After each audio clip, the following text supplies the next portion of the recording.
আল্লাহ তাআলা কিয়ামতের কঠিন ময়দানে যেদিন স্বামী স্ত্রীকে চিনবে না, স্ত্রী স্বামীকে দেখে পালিয়ে যাবে, বন্ধু বন্ধুরে চিনবে না, পীর সাহেব মুরিদরে চিনবে না, মুরিদ পীর সাহেবরে চিনবে না, দলের কর্মী তার নেতারে চিনবে না, নেতা তার কর্মীরে চিনবে না, বন্ধু বন্ধুরে দেখে পালাবে। এই কঠিন মুহূর্তে সূর্যটা মাথার কাছে চলে আসবে, জমিনটা তামার জমিন হবে, আজকের জমিনের মতো নয়। মানুষ ঘর্মাক্ত, ক্লান্ত, শ্রান্ত মাথার মগজগুলো কানের ছিদ্র আর নাকের ছিদ্র দিয়ে বেয়ে বেয়ে পড়বে। বিশ্বনবী ফরমান, কিয়ামতের ওই কঠিন ময়দানে 7 শ্রেণীর ব্যক্তিকে রব্বুল আলামিন তার আরশের নিচে ছায়া দিবেন। তার মধ্যে প্রথম শ্রেণীর ব্যক্তি হলো ইমামুন আদিল, যে ইনসাফের সাথে বিচার করে, যে জাস্টিস সমাজে সার্ভ করে, যে সুশাসন নিশ্চিত করে, ওই ইমামুন আদিল। আদিল শব্দটা বুঝছেন না? ইন্নাল্লাহা ইয়া'মুরু বিল আদল, পাইছেন? আদিল। 7 শ্রেণীর ব্যক্তিকে আল্লাহ তাআলা সুশীতল আরশের নিচে ছায়া দিবেন, যেদিন তার দেয়া ছায়া ছাড়া কোনো ছায়া থাকবে না। এর প্রথম হচ্ছে ইমামুন আদিল, ন্যায়পরায়ণ শাসক। চিল্লায়া বলেন সুবহানাল্লাহ। আবার বিশ্বনবী বললেন, ইন্নাল মুকসিতিনা ইনদাল্লাহি আলা মানাবিরা মিন নূর আন ইয়ামিনির রহমান। কিয়ামতের দিন যারা ন্যায় পরায়ণ হিসেবে আল্লাহর সামনে দাঁড়াবে, কিয়ামতের দিন রব্বুল আলামিন তার আরশের ডান দিকে ওই ন্যায় পরায়ণ লোকদের জন্য আরশের ডান দিকে একটা নূরের মিম্বারে তাদেরকে বসার সুযোগ করে দিবে। আল্লাহর আরশের ডান দিকে ন্যায় পরায়ণ লোকদের জন্য আল্লাহ তাআলা নূরের মিম্বার বানাবে।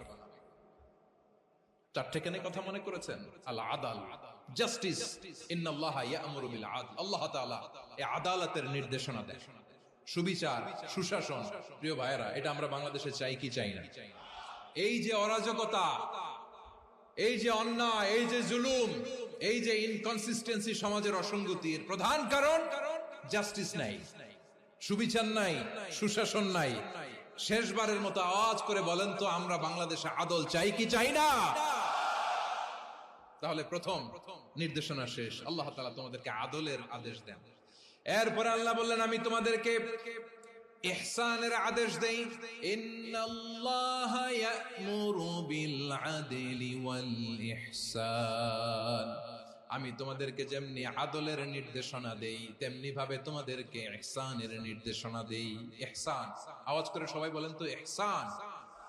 ইহসান মানে কারো প্রতি সফট হার্টেড হওয়া, মহানুভব হওয়া, অনুগ্রহ পরায়ণ হওয়া, অনুগ্রহশীল হওয়া, একে অপরের প্রতি দয়াদ্র হওয়া। একে অপরের প্রতি দয়াদ্র, অনুগ্রহশীল হওয়া ছাড়া মানবিক সমাজ কশিনকালেও গঠন করা সম্ভব না। প্রিয় ভাইয়েরা, সুন্দর আচরণ দিয়ে, ইহসান দিয়ে যা জয় করা যায়, নরম আচরণ দিয়ে যেটা অর্জন করা যায়, কঠোরতা দিয়ে সেটা পারা যায় না। বিষ্ণু ঈসা ইসলাম ইহসান দিয়ে, কোমল আচরণ দিয়ে, তার অনুগ্রহ দিয়ে তিনি অনেক কাফিরের হৃদয়কে জয় করে ফেলেছেন। সাইয়েদনা সুমামা ইবনে উসাল রাদিয়াল্লাহু তাআলা আনহুর কথা মনে পড়ে যায়। তিনি ছিলেন ইয়ামামার বাদশা। মদিনাতে বিশ্বনবীকে হত্যা করার নিয়তে এসেছিলেন। গোপনে গোপনে বিশ্বনবীকে হত্যা করে আবার ইয়ামামাতে তিনি ফিরে যাবেন। কিন্তু কি অবাক করা কাণ্ড, হত্যা করতে পারে নাই, সাহাবাদের হাতে তিনি ধরা পড়ে গেলেন।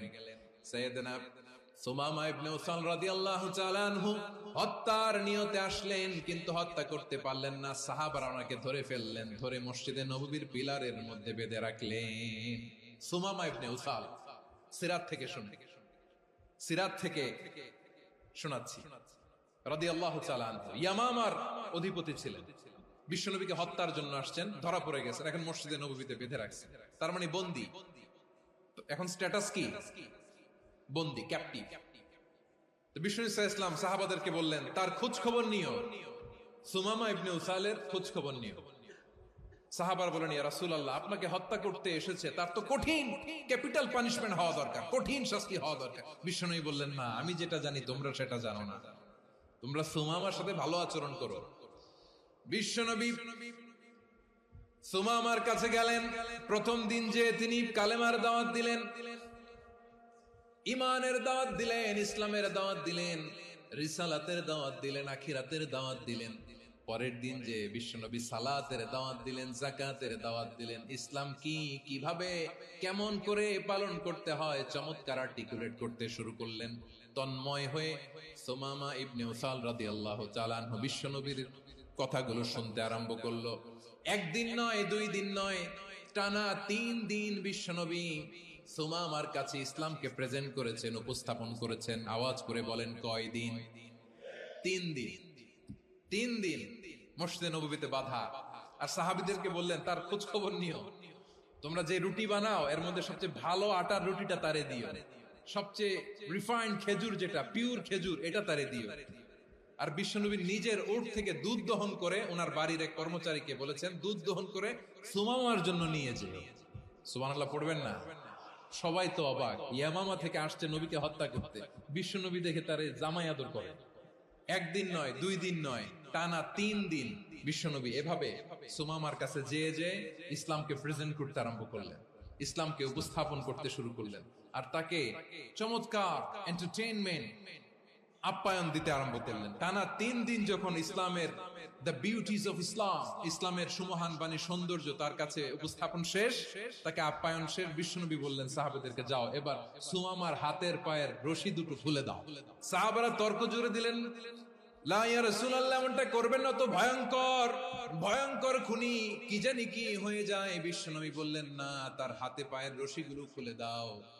সাহাবারা বিশ্বনবীর কথা মতো তার হাতে পায়ের রশিগুলো খুলে দিল। সুমামা মুহূর্তের মধ্যে মসজিদে নববী থেকে বের হয়, ইয়ামামায় ফিরে না যে মসজিদে নববীর পাশে একটা খেজুর বাগান ছিল, সেখানে চলে গেলেন। সেখানে একটা ছোট্ট কুয়া ছিল, কুয়ার পানি দিয়ে তিনি গোসল করলেন। সুবহানাল্লাহ পড়েন। কুয়ার পানি দিয়ে গোসল করে মসজিদে নববীর সামনে এসে বিশ্বনবী এবং সাহাবাদের সামনে দাঁড়িয়ে সাব্বাবা উঁচু করে বললেন, আশহাদু আল্লা ইলাহা ইল্লাল্লাহ ওয়া আশহাদু আন্না মুহাম্মাদান আবদুহু ওয়া রাসূলুহু। আমি সাক্ষ্য দিচ্ছি আল্লাহ ছাড়া কোনো ইলাহ নাই, আর মুহাম্মদ আল্লাহ তাআলার প্রেরিত বান্দা এবং রাসূল। প্রিয় ভাইরা, ইহসান দিয়ে যা জয় করা যায়, কঠোরতা দিয়ে সেটা কঠিনকালেও জয় করা যায় না। আওয়াজ করে বলেন, ঠিক কি না? এবার সুমামা দাঁড়িয়ে বলে, ওগো নবী, আমি তো কালিমা পড়ে মুসলমান হয়ে গেলাম, এবার শোনেন, এই মুহূর্তের আগে আপনার চেহারার চাইতে নিকৃষ্ট কোনো চেহারা আমার কাছে ছিল না, কিন্তু শাহাদা পাঠ করার পরে আপনার চেহারার চাইতে উত্তম শ্রেষ্ঠ কোনো চেহারা আমার কাছে আর নাই। ও নবী, আজকের দিনের আগে ইসলাম ধর্মের চেয়ে নিকৃষ্ট, অপছন্দনীয় কোনো ধর্ম আমার কাছে ছিল না, কিন্তু এই মুহূর্ত থেকে ইসলামের চেয়ে সেরা, শ্রেষ্ঠ, পছন্দনীয় কোনো ধর্ম আমার কাছে নাই। নবী গো, আজকের দিনের আগে মদিনার চাইতে অপছন্দনীয়, নিকৃষ্ট কোনো শহর আমার কাছে ছিল না, কিন্তু এই মুহূর্তের পর থেকে মদিনার চাইতে কোনো শ্রেষ্ঠ শহর আমার জানা নাই। সে ছিল গমের বড় ডিলার, গম বেচতো। কি বেচতো?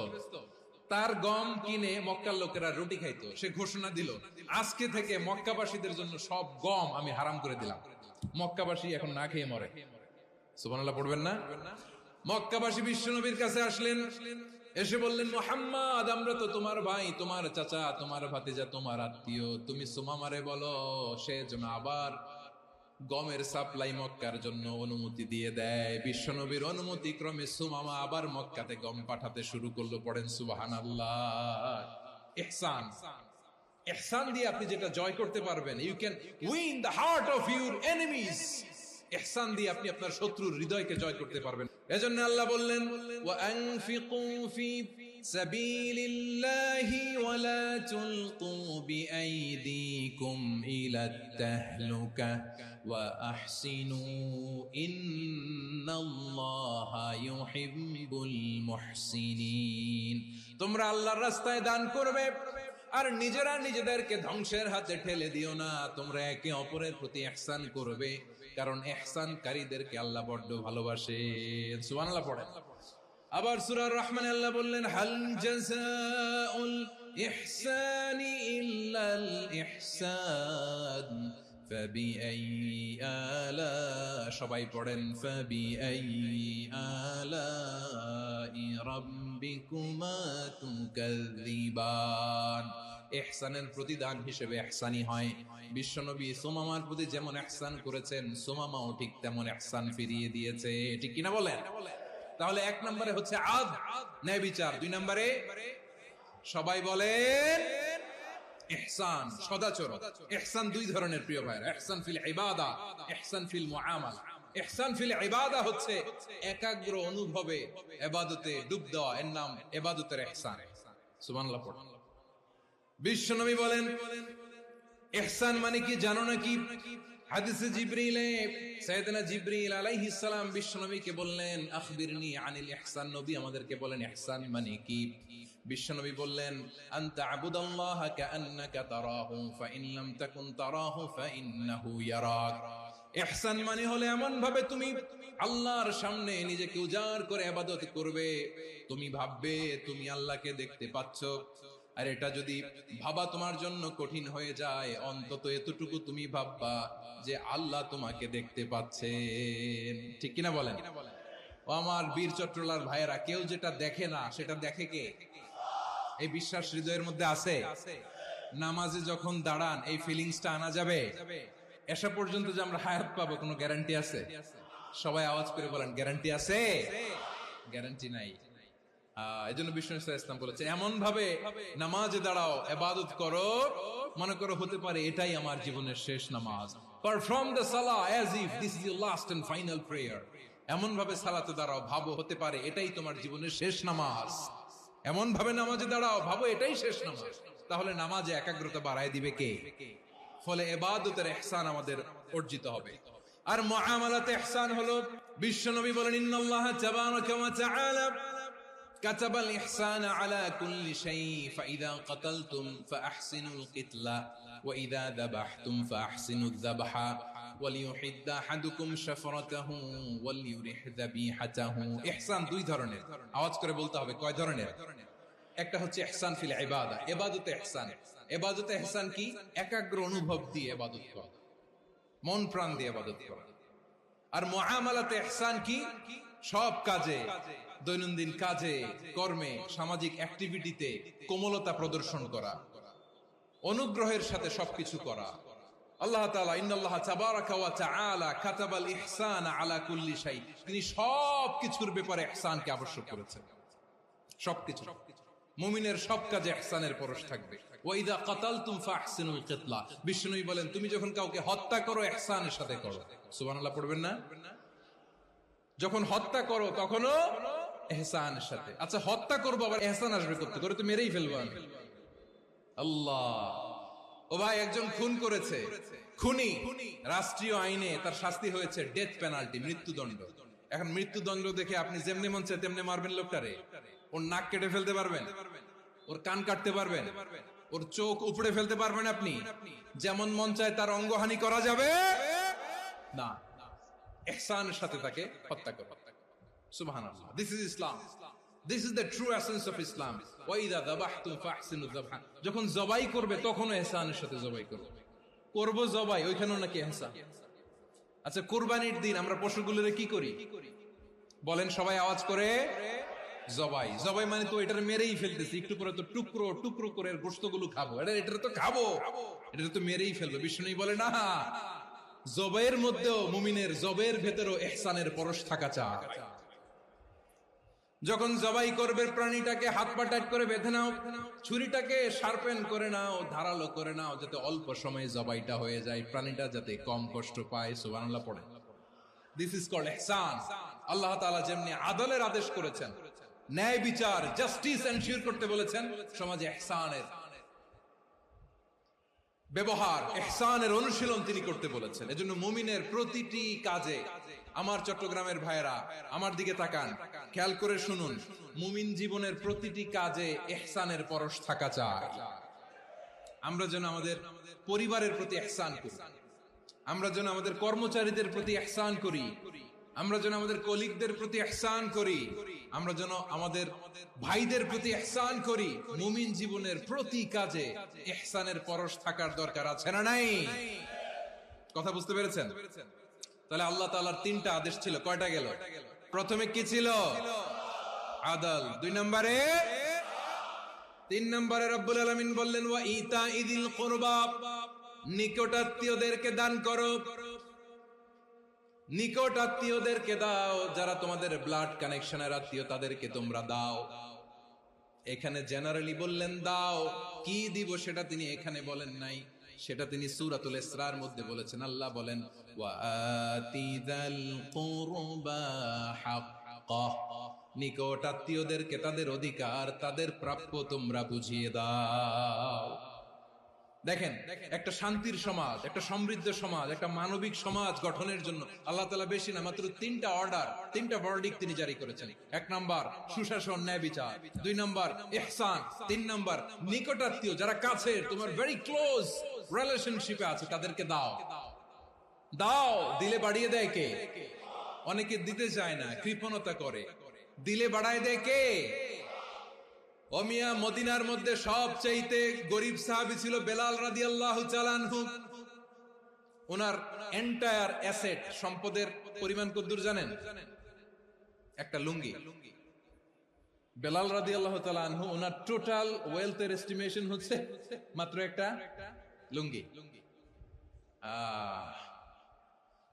একটা লুঙ্গি, টোটাল ওয়েলথ এস্টিমেশন, টোটাল সম্পদের পরিমাণ বেলাল রাদিয়াল্লাহু তাআলা আনহুর কি ছিল? ওই বেলাল রাদিয়াল্লাহু তাআলা আনহুকে বিষ্ণু ইসলাম বলেছেন আনফিক ইয়া বেলাল, ও বেলাল তুমিও দাও। ওয়ালা তাখশা মিন যিল আরশি ইখলালা, আরশের অধিপতির তো কোনো ঘাটতি নাই, তুমি দিলে ওই আল্লাহ তোমারে বাড়ায় দিবে। এজন্য আমার প্রিয় ভাইয়েরা, দিলে কমে না, দিলে বাড়ে। অনেকে ধরে রাখে, নতুন কিছু নিতে পারে না, হাত দিয়ে যেটা ধরে রেখেছেন এটা দিয়ে দেন, বড় একটা ধরার সুযোগ পাবেন। জোরে বলেন ঠিক কিনা? রব্বুল আলামিন বললেন তিন নাম্বার আদেশ হলো তোমাদের প্রতি সমাজটারে কেমন করে মানবিক সমাজ, সুন্দর সমাজ গড়বা।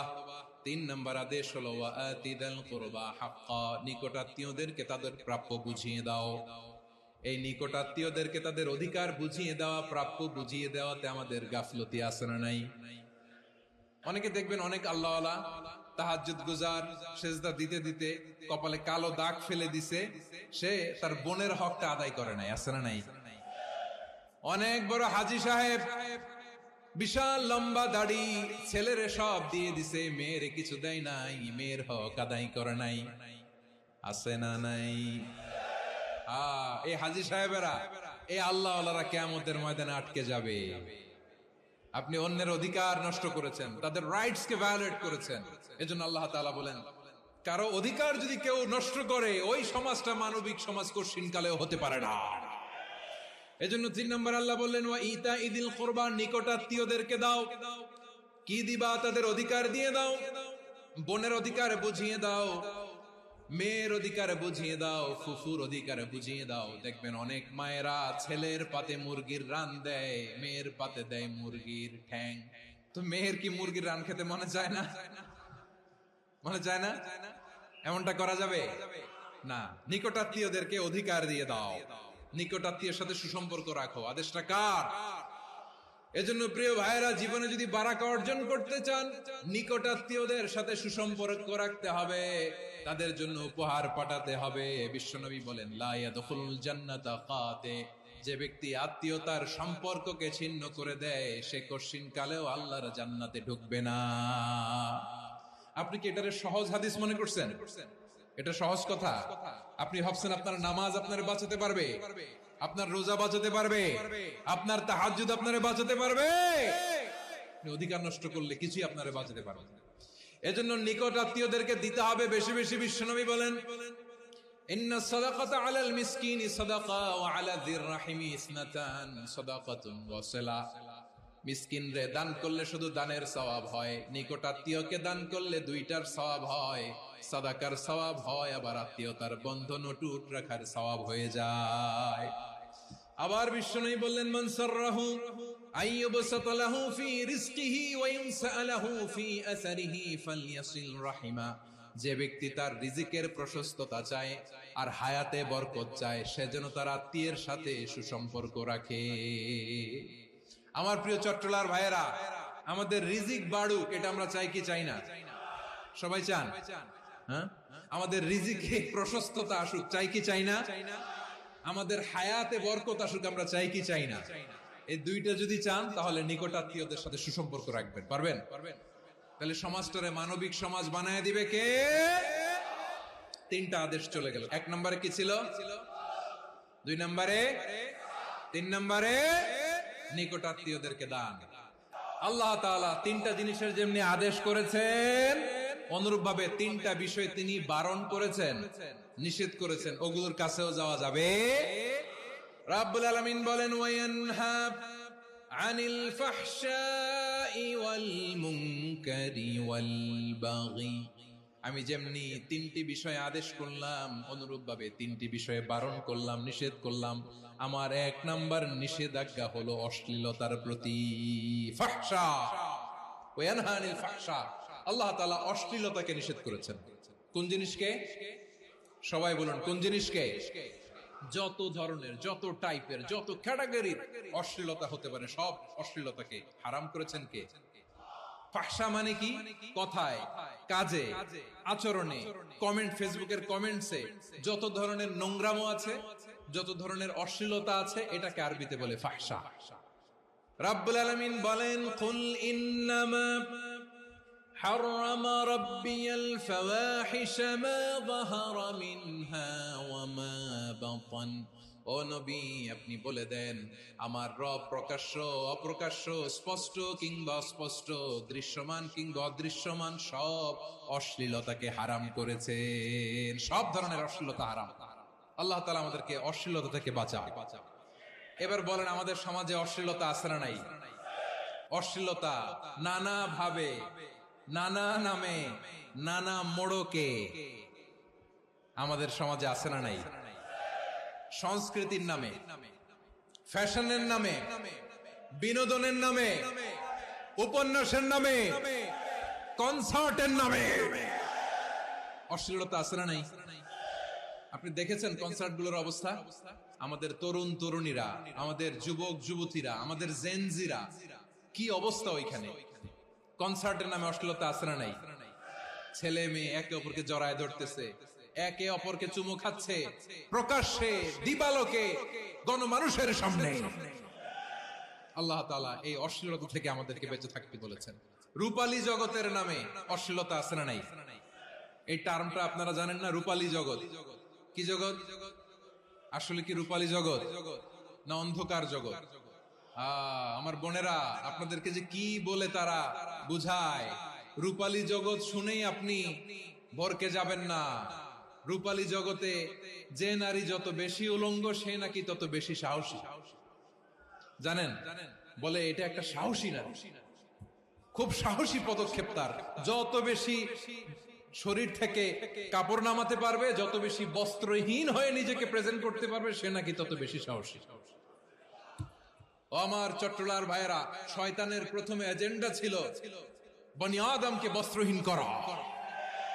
সে আদম এবং হাওয়া আলাইহিস সালামকে নিষিদ্ধ গাছের ফল খাইয়ে তাদেরকে বস্ত্রহীন করেছে।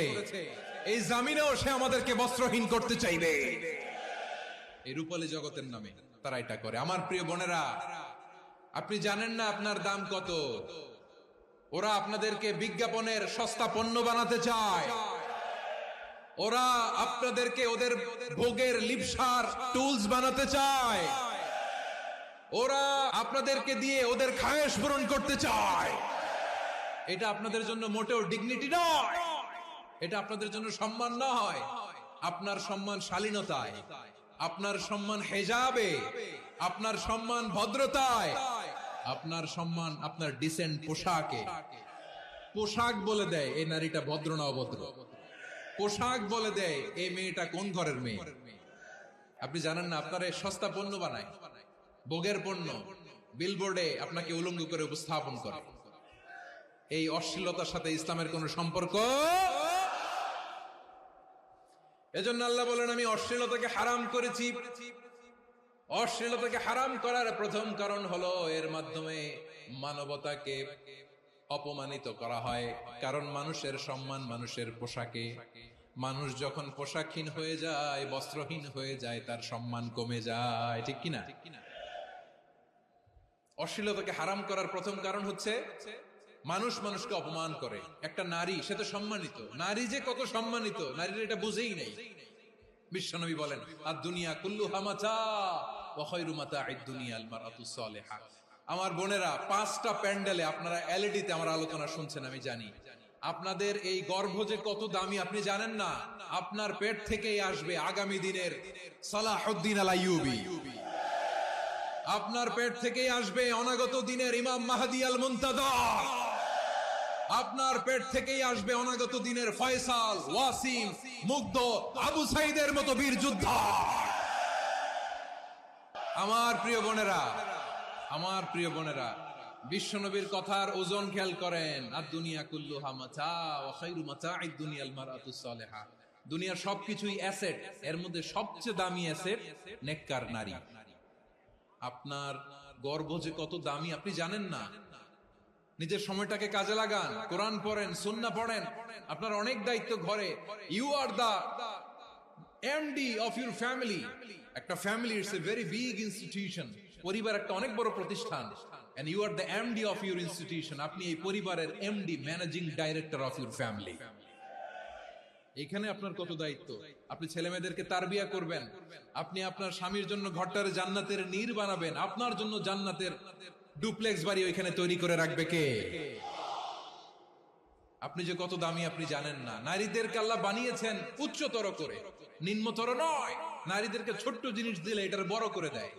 নারীদেরকে ভ্রূণ দিলে, শুক্রাণু দিলে নারী এটারে বাচ্চা হিসেবে উপহার দেয়, ঠিক কিনা? বিয়ের মাধ্যমে স্বামী যখন তার শুক্রাণু তার স্ত্রীকে উপহার দেয়, স্ত্রী রিটার্নে কি উপহার দেয়? ফুল ফর্ম বেবি, মানব সন্তান। দেখছেন, আপনি দিলেন একটু, কুনি দিছে বিশাল। আপনি যদি নারীকে বাজার এনে দেন, নারী এটাকে সুস্বাদু খাবারে রূপান্তর করে দেয়। আপনি তাকে একটা মুচকি হাসি দিয়ে দেন, সে তার কলিজা দিয়ে দেয়। কিন্তু যদি আপনি তার মনে কষ্ট দেন, সে আপনার জীবনকে জাহান্নাম বানায়া দেয়। নারীর মন বুঝতে পারলে নেয়ামত, বুঝতে না পারলে কিয়ামত।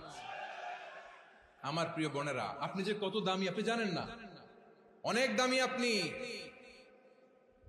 আপনাদেরকে যেন ভোগের সস্তা পণ্য বানাতে না পারে, আপনাদেরকে সচেতন থাকতে হবে। তাহলে কেন আল্লাহ তাআলা এই ফাহশা, অশ্লীলতাকে হারাম করলেন? 1 নাম্বার, এতে হিউম্যান ডিগনিটি কমে। 2 নাম্বার, এতে মানুষের অধিকার নষ্ট হয়। আপনি বিয়ে করেছেন, এরে পরকিয়া করেন, ওর সাথে এরকম আছে না নাই? স্ত্রীর অধিকার নষ্ট করেছেন। আপনি বিবাহ সম্পর্কে আবদ্ধ হয়েছেন তার সাথে, আপনি পরকিয়া করেন ওই ছেলের সাথে, আপনি আপনার হাজবেন্ডের সাথে বিট্রে করেছেন। এজন্য আল্লাহ অশ্লীলতাকে হারাম করেছেন। অশ্লীলতাকে হারাম করার আরেকটা কারণ হচ্ছে আল্লাহ তাআলা এই হিউম্যান জেনারেশনকে, এটাকে প্রিজার্ভ করতে চায়। হিফজুন নাসল, এটা মাকাসিদুশ শরিয়ার অনেক গুরুত্বপূর্ণ একটা মাকাসিদ, অনেক গুরুত্বপূর্ণ। আপনার নাসল, আপনার জেনারেশনকে সংরক্ষণ করা। এই যে আসতেছে ফেব্রুয়ারি, কত ফেব্রুয়ারি জানো? এটা কি বিশ্ব ভালোবাসা দিবস? হ্যাঁ, কি দিবস? এই বিশ্ব ভালোবাসা দিবসের সাথে মুসলমানদের কোনো সম্পর্ক নাই। আমার প্রিয় ভাইরা, এই যে আপনি অবৈধ সম্পর্কে জড়ালেন, কেন আল্লাহ অশ্লীলতাকে হারাম করেছে দেখেন। বলতেছিলাম যে এটা আপনার নাসল, আপনার জেনারেশন, আপনার লিনিয়েজ, আপনার বংশকে প্রিজার্ভ করা। কে কার বাবা, কে কার মা, বাবা মা জানা, প্রজন্মকে প্রিজার্ভ করা, এটা ইসলাম ওয়াজিব করে দিয়েছে। এই যে অবৈধ সম্পর্কের কারণে, বিশ্ব বেহায়া দিবসের কারণে, এগুলোর আউটকাম, আউটপুট হিসেবে মাঝে মাঝে এই ঢাকা মেডিকেলের ডাস্টবিনে নবজাতকের বাচ্চার কান্নার আওয়াজ শুনতে পাওয়া যায়। চট্টগ্রাম মেডিকেলের ডাস্টবিনে নবজাতকের কান্না শুনতে পাওয়া যায়। বীর চট্টলার মুসলমানেরা বুঝতে পারলে আওয়াজ করে বলেন, এই যে চট্টগ্রাম মেডিকেলে যে নবজাতকটা পাওয়া গেল, ওর বাবাকে আমাকে বলেন, ওর মাকে, ও কোন ফ্যামিলির সন্তান কেউ জানে? আপনি হিউম্যান ডিগনিটিকে অপমান করেছেন না? আপনি তার ভবিষ্যৎকে অন্ধকার করেছেন না? আপনি তার লিনিয়েজকে প্রশ্নবিদ্ধ করে দিয়েছেন না? এই জন্য আল্লাহ তাআলা অশ্লীলতাকে আমাদের জন্য হারাম করে দিয়েছেন। পড়েন সুবহানাল্লাহ। এই জন্য রাব্বুল আলামিন বলেন, কুল ইন্নামা حرم ربي الفواحش ما ظهر منها وما بطن। প্রকাশ্য অপ্রকাশ্য সব অশ্লীলতাকে হারাম ঘোষণা করে দিয়েছে কে? আবার দুনিয়ার বুকে যারা অশ্লীলতার প্রসার করে তাদের জন্য শাস্তি মজুদ রেখেছে কে? রব্বুল আলামিন বলেন ইন্নাল্লাযীনা ইউহিব্বুনা আন তাশিআল ফাহিশাতু